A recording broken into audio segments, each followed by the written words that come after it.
Welcome to Stories After Midnight. Today we're going to be reading a story called My Neighbors Won't Stop Having Kids by orangeplr off Reddit. I hope you enjoy it. Let's get started.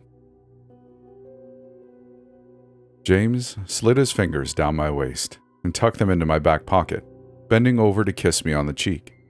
We stood like that at our freshly manicured lawn, watching the movers carry our furniture up the front steps and into our new home. In our old apartment on the outskirts of the city, that furniture had felt large and compact like a can of sardines. It was difficult to even maneuver to the fridge and back. Here in the suburbs, where every house was a cream-colored cookie-cutter copy of each other, it would feel like dollhouse decor. I took James by the wrist, removing his hand from my backside and giving him a coy smile. Our honeymoon phase hadn't really ever ended. Not since we started dating, and definitely not since our wedding. I didn't think it ever would. "Is this too much?" I asked, resting my head on his shoulder. "It'll feel so empty with just the two of us." "For now," he muttered, and I could feel him smiling. We had never even really discussed starting a family, just because it felt so implied. We could always just read each other's minds like that. I knew he wanted kids as soon as possible, but I also knew he knew I wanted to wait a little longer. He respected that. It was inevitable, but not a priority. I looked around. I always found neighborhoods like this one a little creepy. They felt simulated and devoid of actual life, but not this one. Somehow, even though the houses were the same, they each felt different. The home to our left appeared empty, with a colorful for sale sign on the lawn, but the one to our right was lively. The windows were adorned with bright pink flowers overflowing from their pots. The yard was sprinkled with children's toys. Even now, there were kids outside. A young boy who appeared around 12 years of age pushing a younger girl on a yellow swing set. Their laughter filled the air. "Hello," a cheerful voice called, and I turned to see a woman marching towards us with a gleaming smile on her face. She was beautiful and young, maybe around my age, with blonde hair tied in a pristine ponytail. Her pants fit her perfectly, accentuating her feminine curves, and her blouse was bunched up around her pregnant stomach. I found myself subconsciously cross my arms, insecure. "Hello," my husband replied, bringing me out of my daze. I realized the woman was holding a dish wrapped in tinfoil and steaming. "You're the new neighbors, I presume?" she asked, her smile only brightening, revealing her perfectly white teeth. "Yes," I said, not wanting her to think I was rude. "I'm Adeline. This is James. We're so excited. This is such a lovely neighborhood." "As are we. My husband and I were so pleased to hear a young couple was moving in. It really is the perfect place to raise a family," she said knowingly, glancing at her children and then back at us. "Oh, we don't have kids," I said, a nervous laugh bubbling up in my throat. "Oh," she exclaimed. Her smile seemed to falter, but almost as if it were a glitch. It was so brief. She held out the dish in her hands. "Tuna casserole." James took it from her, peeling back some of the tinfoil and taking a whiff. "It smells delicious." "We never caught your name," I said, leaning into my husband's side. "You are?" The woman opened her mouth, but no words came out. I waited for her to answer. "Honey?" a gruff voice called from the neighbor's doorway. It seemed almost unnaturally loud, not as if he was yelling, but like his voice was amplified somehow. The woman smiled at us again apologetically. "I must be going," she said, resting her hands on her stomach. "We will have to get together sometime." James and I only had the time to nod before she was turning away, walking quickly back towards who I assumed must be her husband. I saw something move on the second floor of their house, baby blue curtains parting. I looked up and met the eyes of two more children. They appeared to be twin girls, maybe 4 or 5. One of them waved, the other just stared. The night felt even more quiet when I stepped outside, almost eerily so. The air felt so heavy and still, like I was standing inside of a painting of a street. My footsteps echoed against the pavement, and I tensed each time another scream rang out from the house. "What the hell?" I muttered, half out of curiosity and half just to hear a human voice. I knocked on the front door 3 times, wiping my sweaty palms on my jeans. I was already starting to regret coming over here, feeling silly for disturbing their night if it really was nothing. Even their porch was pristine, The white paint looked fresh, and even the dolls and toy cars strewn against the railing looked organized. I heard footsteps, and the front door opened a crack. I caught a glimpse of a man's face, his jaw square and dusted with stubble. "Good evening, Adeline," he greeted me. "Hi," I said, my voice coming out far softer than I meant it to. "Good evening. I thought I heard something. Is everything okay?" He hesitated, then smiled. It looked a little forced. He opened the door wider, and I had to stop myself from flinching. His white button-down was stained with flecks of blood, bright red and fresh. There was a child clinging to his pant leg, a little boy that I didn't recognize. "Everything is all right," he told me, tussling the boy's hair absent-mindedly. "My wife is just going into labor." "Oh!" I exclaimed, blinking at him in shock. He seemed incredibly calm considering the circumstances. "Should we call someone? An ambulance?" "No," he said quickly, his smile fading the tiniest bit. "No, that's quite all right. Thank you for your concern. This isn't her first rodeo, so to speak." He chuckled stiffly. "Oh, okay. Well, tell her congratulations." "Will do." He seemed to look me up and down, and a shiver creeped up my spine. "Well, have a lovely night, and we're so happy you moved in." He went to close the door on me, turning away, but at the last second, the little boy shoved his hand through the crack. A piece of notebook paper fluttered to the slats of the porch, and the door closed with a sharp click.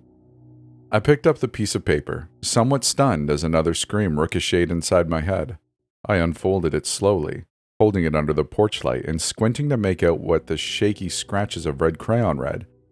"Mommy makes lots of babies, smiley face." It was only a week later that I got a call on the house phone. I was in the bath, and I ran to the kitchen, a towel wrapped around my waist and my hair dripping warm water down my back. "Hello?" I said into the receiver, clutching the phone with both hands. Somehow I already knew who it would be. "Hello, Adeline." Her voice was just as cheerful as it had been the first day we'd moved in, like a jingling bell hanging from the door of a shop. "How are you, dear?" "I'm fine," I replied, my eyebrows cinching into an involuntary frown. "How are you? How's the baby?" "What?" She sounded genuinely confused, but only for a second. Oh, the baby. Oh, the baby is just fine. Such a miracle of life, isn't it?" "Yes, such a miracle. That's amazing. I'm so happy for you." "Yeah, so, listen, I was hoping you and your husband would come by tonight for a little dinner party. I made tuna casserole. Please say you will." I swallowed. Something about her was beginning to unnerve me, something about how perky she was only days after labor. But I still didn't want to be rude, and it wasn't like I didn't like her. I didn't want to pass up on any friends, especially when they lived just next door. "Of course," I said, hoping she could hear my polite smile. "We'll be there." I clutched my Tupperware of cookies tightly to my chest as James guided me up the front steps. I prayed they wouldn't be able to tell they were store-bought, although I was sure they wouldn't say anything even if they did. James knocked on the door, then tutted and picked at some chipped white paint next to the peephole. "Looks like they need a new paint job out here. Maybe I should offer?" "Babe, that's rude," I told him, a strange feeling twisting in my gut. Something was off, but I couldn't quite put my finger on it. Our neighbor threw open the door, beaming at us. She was wearing a pink flowery dress and a white apron. "I'm so glad you could make it. Come on in.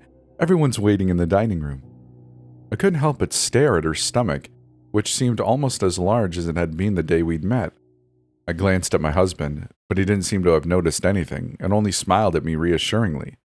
Admittedly, I didn't know as much as I could about childbirth, but I knew your stomach stayed large for at least a few days. Surely her body just hadn't recovered yet. Their dining room was larger than ours, or maybe that was just the way it was decorated. It was minimal. The only personal items I could see were toys. At their long dining table, there were 6 places set. A little girl sat at one of them, quietly playing with a Barbie doll, and a teenager sat next to her, scowling at us. I didn't recognize either of them. This couple seemed so young. How could they have a teenager already? Some people started early, I guess. I had assumed a dinner party meant there would be more people, but I felt guilty for assuming that. They were so eager to spend time with us, maybe they just didn't have many other friends, especially with so many children running around. Across from the kids sat her husband, grinning at us. I blinked. He didn't look how I remembered him. Hadn't her husband been a brunette? This man's hair was a lighter brown, almost a dirty blonde, and his face seemed softer. It must have just been the lighting, I told myself. Surely in the dark, his features had just looked bleak and more severe. The woman immediately started bustling around in the kitchen, and James and I took our seats. I stared at the glass of wine already sat out in front of me, the dark red liquid reminding me suddenly of that night, of the blood splattered across the man's shirt. James began chatting up the husband, but I couldn't bring myself to keep up. I just stared into the glass, swirling the wine around, watching it lap up against the rim. It was so dark, almost black. We didn't even know these people's names. Were we so rude that we never asked? Was that a bug? I dipped my finger into my wine and fished out a small fly, still buzzing desperately. Looking around quickly, I flicked it off my finger into the ground, not wanting to embarrass our hosts. "Such a lovely home," James was saying, and I smiled and nodded as if I had been listening. "Yes," I butt in and then hesitated. "Forgive me, but I've forgotten your name." The man's grin didn't falter. "Joseph," he said happily. "No need to apologize. I'm Joseph." "And your wife?" "Dinner is served," the woman called, interrupting me. She wielded a large dish which gave off a faint fishy aroma, setting it down with a flourish in the center of the table. "Thank goodness, honey. I'm starving." James tucked his napkin into his shirt and picked up his fork and his knife, clutching them in both hands cartoonishly. I looked at James, searching for any semblance of confusion. I found none, only a polite smile. "This is the children's favorite dish," she told us, taking my husband's plate. "How many kids do you have?" "Here you are, love," she said, scooping a helping of casserole onto his plate and reaching over me to set it down in front of him. As she leaned over me, I caught a glimpse of her face. Her skin seemed to glisten around her eyes, like it was wet. "Growing boys need to eat." James chuckled nervously, the first hint I'd gotten of anything amiss. "That's what I keep telling Adeline." James laughed uproariously, pounding his fist on the table. I caught the teenager jump and the little girl set down her Barbie, but I couldn't decipher the expression on either of their faces. "A man of my own heart," he cried, and he didn't stop laughing. "What did you bring us?" the woman asked after a moment, nodding at the Tupperware, having to raise her voice to be heard over her husband's laughter. I swallowed. "Chocolate chip cookies." "Lovely." I glanced down at the food she put in front of me. It smelled even fishier up close, nothing like the first one she'd given us. I picked up my fork, picking out a flaky corner. A fish bone stuck to the prongs, long and slender and sharp. "I hope you'll eat it all," the woman said to me, leaning over so close her blonde curls tumbled onto my shoulder. She smelled of perfume and faintly of fish. Now that she was close to me, I could see clearly that her face was, in fact, wet. "You simply must get used to eating for two." After that dinner, it wasn't that I was avoiding them, but I didn't make much of an effort to get closer. I felt deeply uncomfortable, in a way that I didn't quite like to think about. Even so, I told myself it wasn't them. We just had gotten busy. James had started his new job in the city, starting construction on a new shopping mall, and I had a big interview coming up. I simply didn't have much time to think about our neighbors. Not that they didn't make it difficult not to. Neither of us got much sleep anymore. The sound of a crying baby kept us up and made us restless. They baffled me during the day too. One Monday before James had gotten home, I noticed a man out in their yard playing with a few of the children. He was chasing them around the swings, around, and they were shrieking with glee. My curiosity got the better of me. Was this an uncle? A babysitter? I knew little to nothing about this family, and I figured that was what was unnerving me so much. Maybe if I knew more, I would feel comfortable living next to them. Before I could stop myself, I walked out, watching them play for another moment before speaking. "Hi," I called out, and all four of them turned to face me. "Hello, I'm Adeline. I live next door. Sorry to be nosy, I was just wondering, how are you related to the family?" The man smiled at me just like the rest of them, widely. Up close he looked even older, maybe in his 40s. He must have been a relative of some sort. "Don't be sorry, Adeline. I'm their son. We've been so happy that you moved in." After that, I put even more distance between myself and the neighbors. I was sure there was a logical explanation for all of this, but if I thought too hard about it, I felt like my brain would explode. A couple of nights later, James had had enough. "That's it," he muttered against my shoulder, squeezing me from behind. "I'm going over there." I groaned, rolling over and pressing our noses together. Even with my eyes crossed, I could see his dark circles and his hair stuck up wildly from tossing and turning. "Don't, honey," I whispered, my voice raspy. "It's okay. It's not their fault." "Surely they can do something," he argued, gently running his fingers through my hair despite his abrasive tone. "Damn, it's almost louder with the windows closed. How many babies do they have over there anyways?" I paused and thought about his question, and I listened. I hadn't realized, but he was right. The crying didn't sound like one infant. It sounded like a whole chorus. "I can do it if you want," I muttered. But he shook his head. "No, it's okay, I'll go. You went last time." He pulled back the covers and got to his feet, reaching for his pants next to the bedside table. I sat up and watched him get dressed, and once he had kissed me and walked downstairs, I stood up to peer blearily through the bedroom window. It was raining that night, the first rain we'd seen since moving in. It made the neighbor's house look much older than it was, almost like a haunted house. In the darkness and the storm, it almost looked dilapidated. I watched my husband tread through the mud, smiling at how goofy he looked carrying our purple umbrella. I watched him march up the front steps, shaking the water off of himself and knocking on the front door. I remember it so vividly. It wasn't a dream. I remember him knocking, and then, so quickly it was unnatural, the front door opened. I didn't see who was behind it, but I saw a bright flash of light and heard a deafening gunshot, and my husband fell to the porch. His chest was eviscerated. Bloods and guts spewed out on the wood, my husband's warm body still twitching. I remember staring, shaking in complete shock. I remember seeing curtains parting from the corner of my eye, but I couldn't pull my eyes away from his body. I remember everything going black, like static taking over my vision and falling. I was surrounded by red meat and blood and a sticky white substance. I was naked and wet and I couldn't move. All my limbs were cramped up against my body. I felt a pull, pulling me, sucking me down into the redness and the darkness. I heard a voice, a woman's voice, muffled and distant, screaming and sobbing. "No, I don't want to, please, I don't want any more." I saw a bright light, and I woke up in my bed, gasping for air, drenched in sweat. My husband sat up next to me, woken no doubt by my violent cries. He pulled me against his chest, stroking my hair, but I wouldn't stop shaking. It's okay, it's just a dream." But it wasn't a dream. I saw it. I had seen him die. It had been so real, so vivid. I was still mourning, still in shock, curled up in his lap. It couldn't have been a dream. She brought me a pie the next day, the wife. James had stayed home from work to console me, deeply alarmed by my reaction to what he thought was just a bad dream. He offered to get the door, but I didn't want him to. I didn't want him anywhere near a front door ever again. I turned the knob with shaking hands, and there she stood, her hair tied up in a messy ponytail, clutching a pie tin in front of her. She was still pregnant. She held it out to me, her smile gleaming and wide, but her eyes apologetic. "I wanted to apologize for the noise," she said cheerfully, tilting her head. "I hope it hasn't kept you up. It's just so difficult sometimes with newborns. You of all people would understand." "I don't have kids," I said bluntly, eyeing the pie. It must have been cherry. It was red. So red. "Remember?" She blinked at me. "Oh, yes, of course." She held out the pie, pushing it into my hands. "Please, take it." I cautiously took it from her.